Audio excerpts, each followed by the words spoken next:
2022, the Scott Trust announced it would be commissioning an independent investigation into the newspaper's early links into the slave trade, aka the prisoner of war trade, chattel slavery.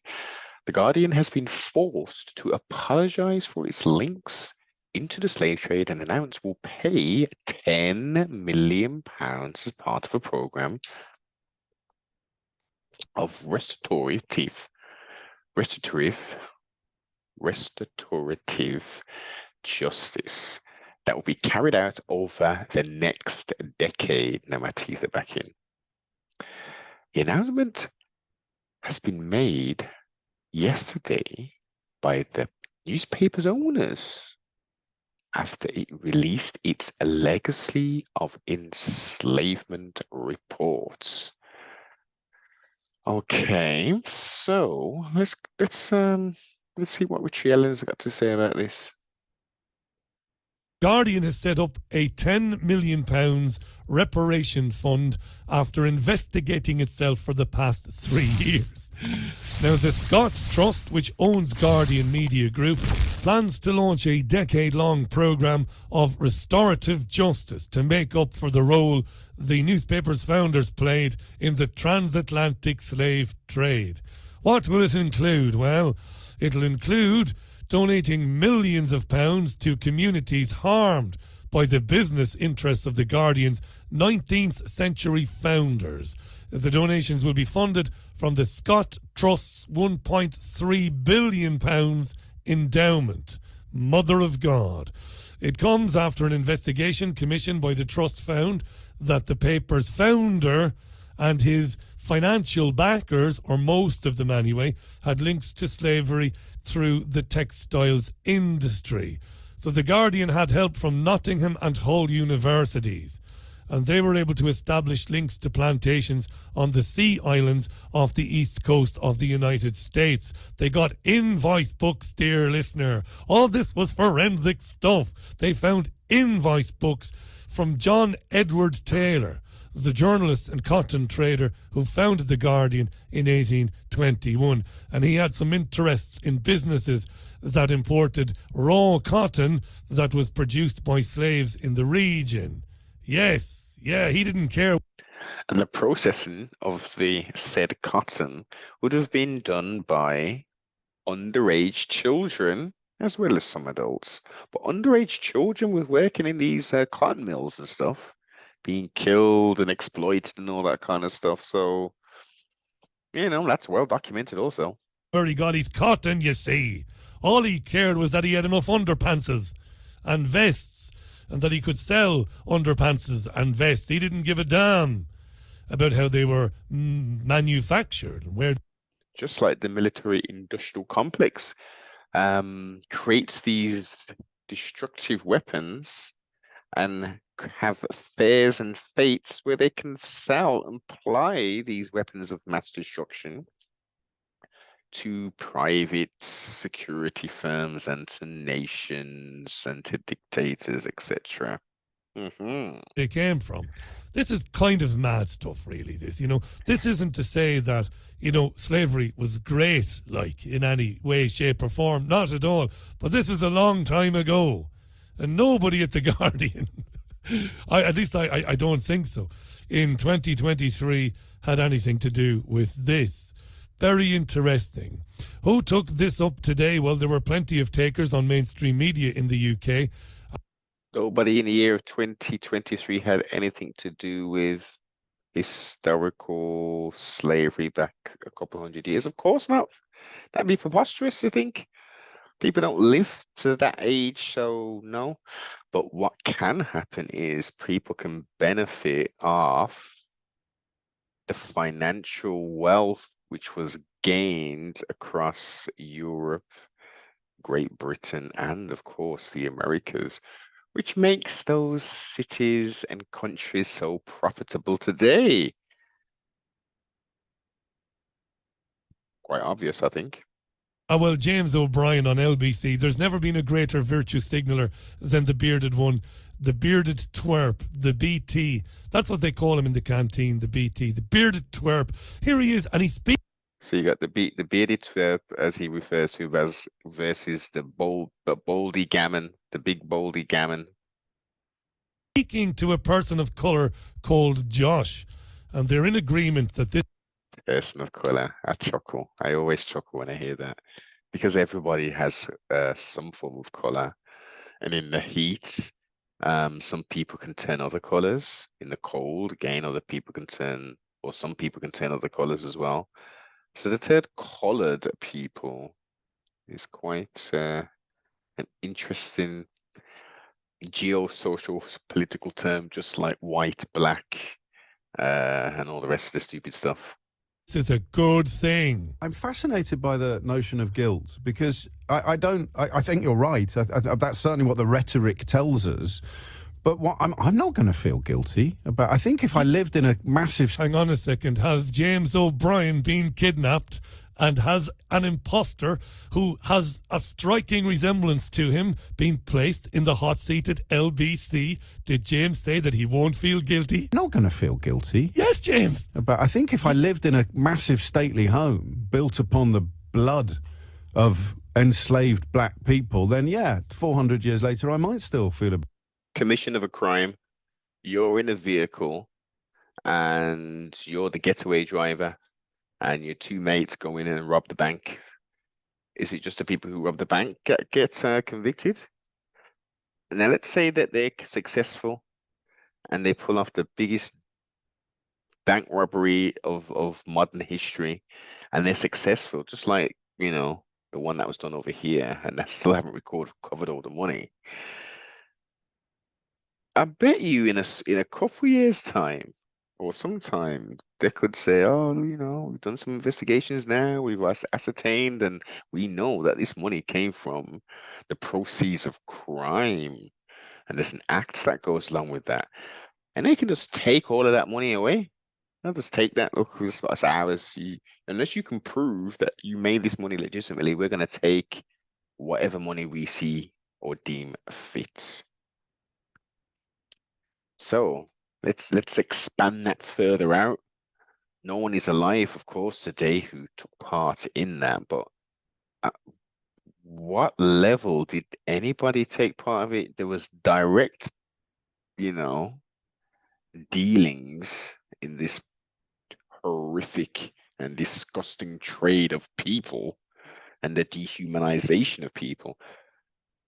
But what about the general stores selling the candy and the dispensary for them selling the pharmaceutical stuff, and you know, the blacksmith who was doing the somethings, the horseshoes, and you know, the woodworker man and the leather man, the woman making the clothes, the woman baking the cakes, the butchers. Who were they selling to? How were they able to eke out a living when there's just these huge rich families with plantations taking the absolute liberties with brown people, the copper-colored races of the Americas? Did they all band together and say, look, we're not supporting this, man. We left Europe, you know, fleeing persecution and all the rest of that stuff. We don't want to get involved in you doing what you're doing with these poor, unfortunate creatures, as people used to describe so-called black folk as. Guilty. If I'm sitting in I wouldn't. If I win the Euro Millions on Friday, dear listener, I'm going to buy the biggest stately home in the English countryside that I can buy. And I won't give a rat's arse about where the money came from to build it, because it'll be mine. Mad stuff, this. But anyway, Isn't there also something called theft by finding? So if you're walking down the street and you find something, you, by law, are supposed to hand that into the police after a certain period. They should hand that back to you if indeed it hasn't been claimed. Just food for thoughts. getting somewhere. the House of Commons and I've still got a plantation in Barbados, then I should feel a little bit guilty. But for the huge majority of people, there's no culpability. There's no historical or ancestral culpability. Well done, James. This is good stuff from James. Finally, after years, this is good stuff. The great majority of us, we don't have any link. Yeah. Now, of course, I agree to a certain point, but until the children of the prisoners of war are restored, now again, just open up another window, type in nations who have received reparations, and we'll see countries that, what? What happened to them? Oh, of course, that happened. Oh, they're getting reparations. But I don't see anything to do with. And what happened to that old 40 acres and a mule post the prisoner of war saga, the chattel slavery? I mean, look, it was renamed chattel slavery. Think about that. Because prior to chattel slavery, we just had slavery mixed in with bondmen and bondwomen. They created something totally different because historical slaves or Slavs, where the term comes from, weren't treated how my foreparents were treated in regards to the chattel slavery, where you were we wasn't even thought of as human beings. Do you understand, or even overstand that? So when people talk about, oh yeah, and there's an excellent book, Michael Hoffman, they were white and they were slaves. There's quite a few. There's two real good books on it, but there are other books. I go into detail, but again, we're talking about bondmen and bondwomen. We can look at the Moorish dynasty and their harems, and some of the things they were doing, but they weren't doing what was done in chattel slavery. We're talking apples, and we're talking different types of fruits. We're talking apples and pears and bananas. To slavery. Our ancestors, certainly not mine anyway, weren't owning plantations or importing stuff from these sea islands in the knowledge that the stuff was being produced on the backs of the slaves. This is good. The great majority of people. So where did you think they were getting them from? A ship is going to take quite a period of time to come all the way from the Americas to England. So where would that cotton have come from? And prior to the cotton, it was hemp that they were picking, which they were propagating. Hemp was a huge part to see that, and it's strange when no one talks about this. Hemp, how important was the cultivation of hemp at that time, pre-cotton? Come on. You should study to show thyself approved. We cannot know everything, but come on, people. And then what's so disappointing is these knowledgeable people. They're knowledgeable in all these different areas, but they never want to take culpability. I mean, spell it out. Yeah, look, I can 100% guarantee. Look, my foreparents, they never dealt directly in that thing, that horrible trade. But of course, we have all benefited, and we're still benefiting today. Let's just be honest. Come on. In the country don't give an arse, and they have no culpability. They bear no responsibility for anything that went on in the past whatsoever. Somebody has kidnapped this guy and replaced him with an imposter here. So it's a very odd, and that's why education would let in even more light. I wonder if we're looking again at just what epic wealth can do, how it can turn a narrative. When they pulled down the statue of Edward Colston, I couldn't believe the response. I couldn't believe anybody complained. I did. I couldn't believe anybody complained. He's back to himself. I'll tell you why I believed it, because it's always the case that the people who benefit from other people's suffering, in order to delude themselves that what they did was justified, be that treating them as non-humans, they absolve their consciences by justifying it to themselves. That's what I think goes on. And that's why people like Richard Drax and others are going to fight this tooth and nail, and they're going to drag as many different cultural war ideas into this. And I think that is where the real fight will be, because until you change the perception of what slavery was and how it was justified, there is a potential, and I use that word potential, for that kind of idea and that kind of thinking to happen again. Yeah. Because if the children, we're taught the Holocaust in school. I was taught it in school when I grew up. But we're never taught, not once in my entire time growing up in the UK, did I see anything about the slave trade, anything about colonialism, anything about the murder and the idea that black people were not human and were. And I second that. I absolutely second that. Outside of them playing roots in the mid to late 80s or something like that, there was nothing on. They didn't teach us anything at school. They taught us everything about every other nation, but conveniently skipped over, what my foreparents went through outside of maybe, and this was a real like crazy thing. They showed us in primary school, I'm sure it was primary school, Steve Biko. And this obviously was around the height of the again deplorable act of segregation in South Africa. Let's listen to some more of this dribble. Chattel, and therefore it was justified. Shut up, man. It matters not whether they talk to children about this in classrooms. Haven't we seen 1,500 films over the years? We sure have. And I agree with this, especially the narrative which is painted, because our story, our quote unquote history doesn't start being transported via ship to the Americas and from the Americas all around the Caribbean islands or Caribbean islands and all of that kind of stuff. And then you'll have, so here we go. I'll throw back one straight away. You're going to have people saying, but it was the Africans who sold the Africans into slavery, that wasn't good. And they were slaving their own before they sold them to the white man. Oh yeah, of course.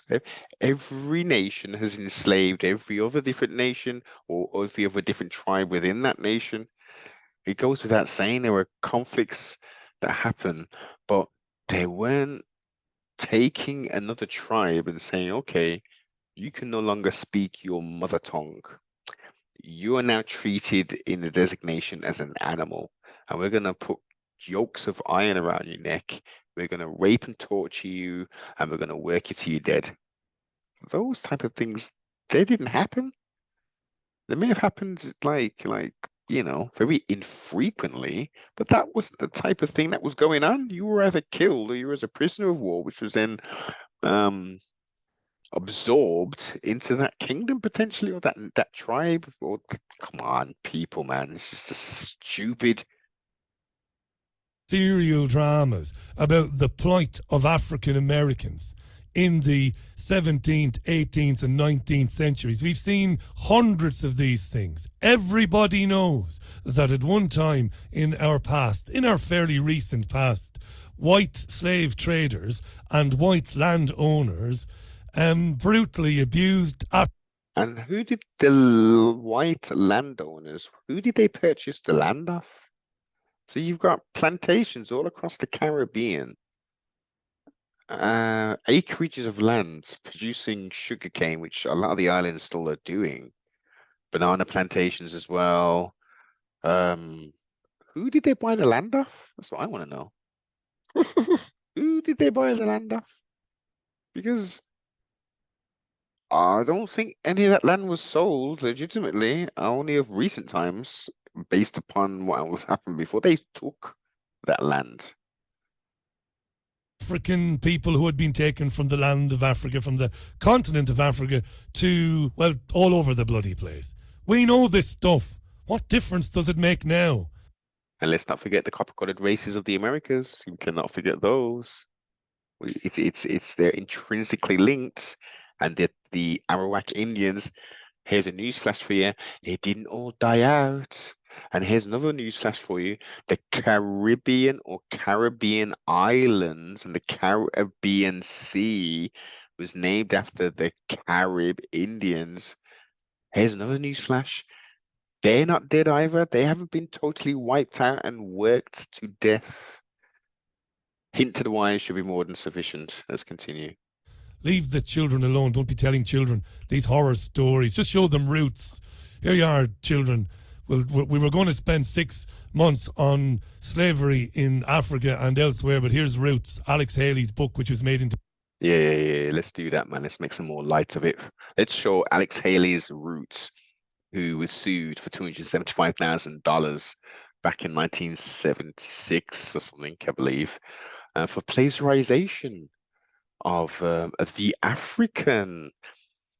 Strangely enough, not widely publicized. It was indeed entertaining, horrific, interesting delve into the raw and uncut elements of our prisoner of war situation.